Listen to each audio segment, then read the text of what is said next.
Mabuti at nakauwi na kayo, no? Oo nga eh. Tsaka nag-promise rin kasi ako kay Daddy na hindi ako aalis ng bahay. Simula pa lang hindi na dapat kami umalis dito. Sana ma-approve ng school na gawing scholarship na lang yung pagpunta ko dun sa London. Mas maganda pa sana. Bakit? Wala pa ba silang sinasabi? Wala pa rin eh. Kaya nga nag-iisip ako na baka pwede ako mag-summer job para just in case hindi ma-approve ng school, at least may konting ipon ako. Yung makakatulong kay mama. Kasi naman yung nakatunganga ako buong summer. Magandang idea yan ah. It's very nice. Pero, saan kaya ako pwede magtrabaho kung sakali? Ha? Bakit ka pa magtatrabaho? Ay ayaw ko napapagod yung magiging misis ko.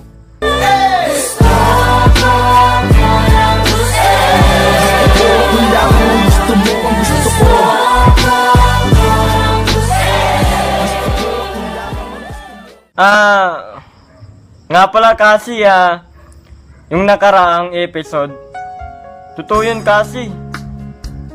Yung sinabi ni Amaga. Kasi alam mo ba,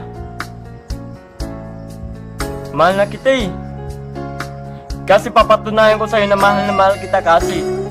Kasi lahat gagawin ko para lang sa'yo. At papatunayan ko yung kay Mama Dragon.